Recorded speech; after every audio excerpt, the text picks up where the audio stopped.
Dans la continuité de ce qui a été fait juste avant, maintenant on va faire la même chose pour un champ électrique. Ici, on va avoir un pentagone régulier inscrit dans un cercle de rayon de 2 cm. À noter que je pense que c'est une erreur, il voulait pas dire inscrit parce que inscrit, ça voudrait dire qu'on a quelque chose, bon c'est pas très beau, mais qui ressemble à ça. En gros, c'est un cercle qui reste à l'intérieur en touchant chaque sommet de rayon 2 cm. C'est-à-dire qu'en gros, bah ça là, ça vaudrait 2 cm. Sauf que je pense qu'il voulait plutôt dire circonscrit, comme ça, hop là. Je pense que, bon, bon, bah vous avez l'idée. Je pense qu'il voulait plutôt dire circonscrit pour vraiment montrer que la distance entre le centre haut et chaque sommet, ça pouvait être 2 cm. Et de toute façon, dans la formule finale, on utilise bien 2 cm. Donc je pense qu'il voulait plutôt dire circonscrit. Mais bon, bref. Donc on va dire que c'est circonscrit et pas inscrit. Dans un cercle de rayon R égale 2 cm. Et pourtant, une charge ponctuelle Q, pardon, hop, Q égale 0,6 coulomb sur les deux sommets non adjacents. Donc cette charge Q et cette charge Q, elles sont égales dans l'espace et c'est 0,6 coulomb chacune. Quelle est la norme du champ électrique créé au champ O du pentagone par la distribution des charges? Donc ici, on va chercher le champ, oula, c'est pas très beau, le champ en haut par la distribution des charges. Voilà, je mets de côté. Donc ça va être la même histoire, je vais peut-être aller un tout petit peu plus vite parce qu'on l'a fait avant et c'est un peu la même histoire. Va falloir juste comprendre un petit truc en plus, ça va être le principe de symétrie de Curie.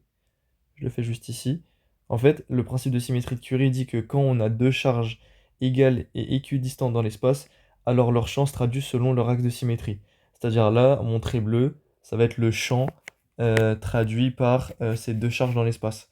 Donc ensuite, on comprend donc que là, euh, ce point sur ce champ ici et ce point sur ce champ ici, ça va pas avoir la même norme.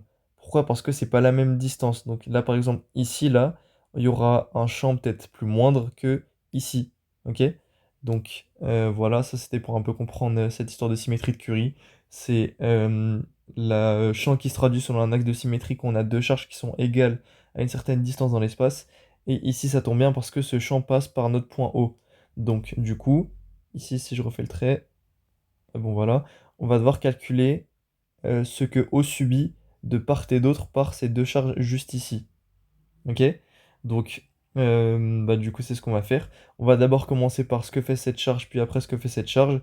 Et je pense que vous voyez déjà où je veux en venir, parce que du coup, c'est deux charges qui vont être égales. Donc, j'aurai simplement besoin de multiplier par deux ce que je vais faire. Mais je vais d'abord commencer par du coup ce côté-là. Hop, donc ça va être toujours la même formule. Donc 1 sur 4 pi epsilon 0 fois du coup cette fois. En fait, ça va être du coup la charge. Donc ici, ça va être Q, donc ça va être mon 0,6 coulomb divisé par simplement la distance. La distance, juste ici, la distance qui est du coup, on a dit que le cercle était plutôt circonscrit pour du coup nous donner une distance de 2 cm qu'on va ramener en mètres, donc 2 10 puissance moins 2 ou juste 0,02 mètres. Au carré, la distance elle est toujours au carré dans ces exercices, fois du coup la composante vectorielle qui va être du coup le cosinus de l'angle juste ici. Ok, hop, je vais le prendre comme ça, de l'angle juste ici. Cet angle, il y a un moyen de le trouver très simple, parce que en fait, ça là, ce pentagone, je peux le découper en plusieurs triangles, comme ça. Hop, hop, hop. Et en fait, tout ça là, on est d'accord que ça fait 360 degrés. Sauf que j'ai 6 triangles.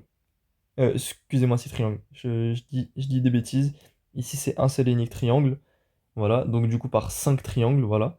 Et en fait, du coup, un seul angle, ça va être du coup mon 360 divisé par le nombre de triangles sur lequel je l'ai découpé. Donc ça va être sur 5.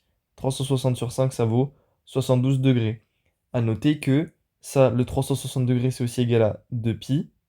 Et je peux juste aussi écrire 2pi sur 5. Les deux marchent, sauf que du coup, si je vais utiliser ceci, je vais devoir me mettre en radian.